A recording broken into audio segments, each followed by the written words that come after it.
নমস্কার, আমি রিমা। আমাদের শাশুড়ি বৌমার এই চ্যানেলে আপনাদের সকলকে স্বাগত জানাই। আগের ব্লগেই আপনাদের সাথে শেয়ার করেছিলাম দার্জিলিংয়ের ছোট্ট এই মংপো গ্রামে আমরা কোথায় কোথায় ঘুরেছি, আর আজকে শেয়ার করব শিটংয়ে আমরা কোথায় কোথায় ঘুরলাম। মংপোর রবীন্দ্র ভবন ঘুরে যোগীঘাটে বেশ কিছুটা সময় কাটিয়ে এবার আমরা চলে এসেছি শিটংয়ে। মংপো থেকে শিটংয়ের দূরত্ব খুব বেশি একটা নয়, প্রায় 1 থেকে 1.5 ঘন্টার মধ্যেই আমরা শিটংয়ে পৌঁছে গিয়েছি। তবে শিটংয়ের রাস্তায় বেশ ইন্টারেস্টিং একটা জিনিস আমাদের লামা ভাই দেখালো, সেটা হলো ঝাড়ু ফুল। এই যে দেখছেন ফুল গাছগুলো, এইগুলোই ঝাড়ু ফুল গাছ। আমাদের প্রত্যেকের বাড়িতেই যে ফুল ঝাড়ু ব্যবহার করা হয় ঝাঁট দেওয়ার জন্য, সেই ফুল ঝাড়ুগুলো এই গাছ থেকেই তৈরি হয়। এই যে ফুলগুলো ধরে আছে, এখান থেকেই ওরা মডিফাই করে ওই ঝাড়ুগুলো তৈরি করে। মংপোর রাস্তার দুধারেই যেমন আমরা প্রচুর সিংকোনা গাছ দেখেছি, আর তেমনি শিটংয়ের রাস্তার দুধারেই প্রচুর ঝাড়ু ফুলের গাছ।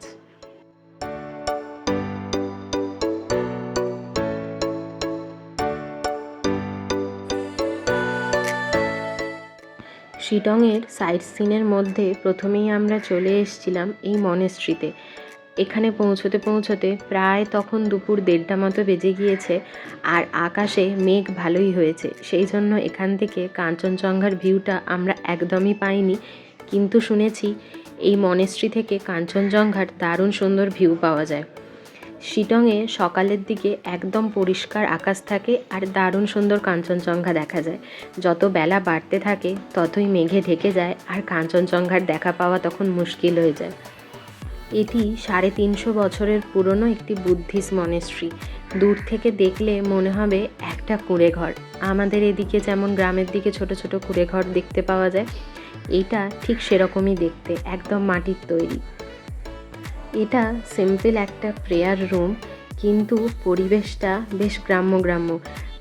বাইরে জুতো খুলে তারপরে ভেতরে প্রবেশ করতে হয়। ভেতরে বড় একটা কাঁচের শোকেসের মধ্যে সমস্ত ঠাকুরের মূর্তিগুলো সাজিয়ে রাখা আছে।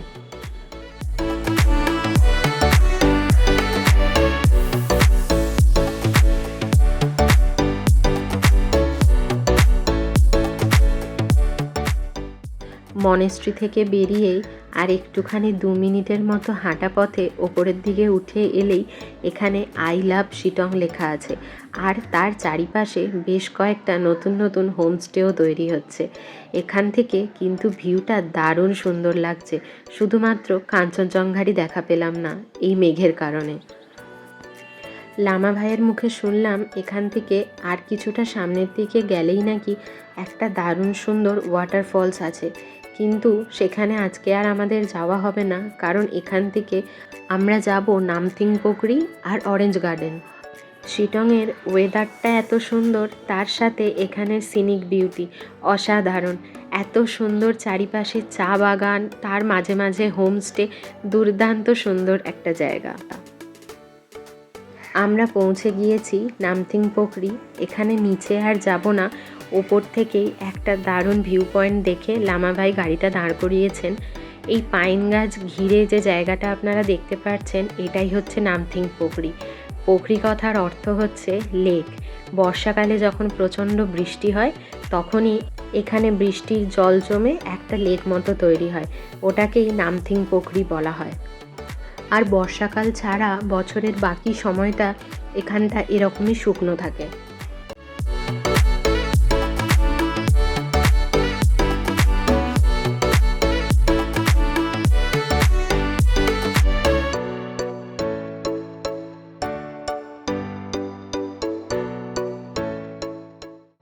নামথিং পোখরি ঘুরে আমরা এবার চলে এসেছি শিটংয়ের বিখ্যাত অরেঞ্জ গার্ডেনে। আমরা তো সকলেই জানি যে শিটং কমলালেবুর জন্য বিখ্যাত। এখানে আসার পরে একদম নিজের চোখে দেখে বিশ্বাস করলাম সত্যি শিটং কমলালেবুর জন্য কেন বিখ্যাত। আর আমরা যেই সময় শিটংয়ে এসেছি এটা কমলালেবুর সিজন, সেই জন্য প্রত্যেকটা গাছে কমলালেবুতে ভরে গিয়েছে। কি অপূর্ব সুন্দর দেখতে লাগছে, আপনারাই দেখুন।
অরেঞ্জ গার্ডেন ঘুরে এরপরে আমরা চলে এসেছি অলডারা ভিউ পয়েন্টে। এটা ভীষণ পপুলার একটা ভিউ পয়েন্ট, আর এখানে দারুণ সুন্দর 360 ডিগ্রি ভিউও পাওয়া যায়। নামথিং পোখরি থেকে মাত্র 1 কিলোমিটার ডিস্টেন্স। আর এই সাইডে যে গাছগুলো দেখছেন ওটা হচ্ছে সিংকোনা গাছ। এখানে ঢোকার মুখেই একটা চেক পয়েন্ট আছে, সেখানে এন্ট্রি ফিস দিয়ে তারপরেই আমরা এখানে আসতে পেরেছি। এই অহলডারা ভিউ পয়েন্ট দুর্দান্ত সুন্দর একটা জায়গা। যদি এখন ওয়েদারটা পরিষ্কার থাকতো তাহলে দারুণ সুন্দর কাঞ্চনজঙ্ঘার ভিউ পাওয়া যেত, কিন্তু আনফর্চুনেটলি এখন প্রায় দুপুর 3টে মতো বেজে গিয়েছে আর চারিদিকটা পুরোই মেঘে ঢেকে গিয়েছে, সেই জন্য আমরা ভিউটা ভালো করে এনজয় করতে পারলাম না। কিন্তু এতটাই খিদে পেয়ে গিয়েছিল, এখানে এই দোকানটা থেকে আমরা চিকেন রাইস নিয়ে নিয়েছিলাম, দুজনে মিলে খেয়ে এরপরে আবার হাঁটা দিয়েছি সামনের দিকে। এই ভিউ পয়েন্টটার আসার সময় একদিকে তো আপনারা দেখলেনই সিংকোনা গাছ, আর অন্যদিকে এখানে পুরোটাই টি গার্ডেন। অপূর্ব সুন্দর একটা জায়গা। আর তার সাথে সাথে এতক্ষণ যেমন গরম লাগছিল, এখানে আসার পরে প্রচণ্ড ঠান্ডা লাগতে শুরু করেছে। আর এখানে জানেন তো বেশ কয়েকটা সুন্দর সুন্দর হোমস্টেও আছে। ওই নিচের দিকে দেখতে পাচ্ছেন বাড়িগুলো, ওইগুলোই। এখানে এতটাই হাওয়া দিচ্ছে যে বেশিক্ষণ আর দাঁড়াতে পারলাম না, এরপরে আমরা ফিরে যাচ্ছি। যাওয়ার পথে ভাবলাম একটু শিটংয়ের কমলালেবু নিয়ে যাওয়া যাক। এখানকার কমলালেবুগুলো সাইজে ছোট হলে কি হবে, ভীষণ মিষ্টি হয় খেতে। কেনার সময় দাদা একটা আমাদের টেস্ট করিয়েছিলেন, দারুণ সুন্দর খেতে। আগের বছর মায়েরা যখন শিটংয়ে এসেছিল তখন মায়েরা শিটংয়েই নাইট স্টে করেছিল, আর এখান থেকে যাওয়ার সময় কমলালেবুও নিয়ে গিয়েছিল।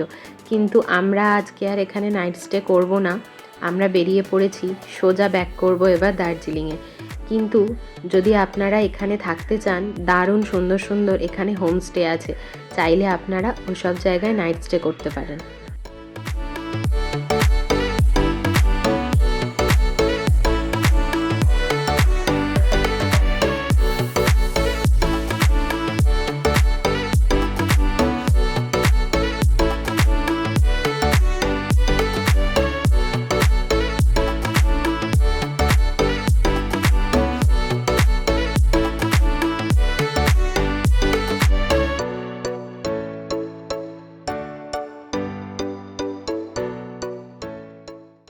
ফেরার পথে তখন প্রায় 4:30 মতো বাজে, একটু একটু সন্ধে হয়ে আসছে। হঠাৎ করে এই ময়ূরের দেখা পেলাম। লামা ভাই দেখতে পেয়েই গাড়িটা দাঁড় করালেন। শিটংয়ের এই রাস্তাঘাট, এই জায়গাগুলো যেহেতু অনেকটাই নিরিবিলি, সেই জন্য ওরা নিশ্চিন্তে এখানে ঘুরে বেড়ায়। কিছুক্ষণ দাঁড়িয়ে ওকে দেখে তারপরে আবার আমরা যাত্রা শুরু করলাম, আর ততক্ষণে ও মনের আনন্দে ঘুরতে ঘুরতে নিজের জায়গায় পৌঁছে গেল। আজকের ভিডিওটা তাহলে এখানেই শেষ করছি। দেখা হচ্ছে পরে আরেকটা নতুন কোনো ভিডিওতে। সকলে সুস্থ থাকবেন, ভালো থাকবেন আর আমাদের পাশে থাকবেন।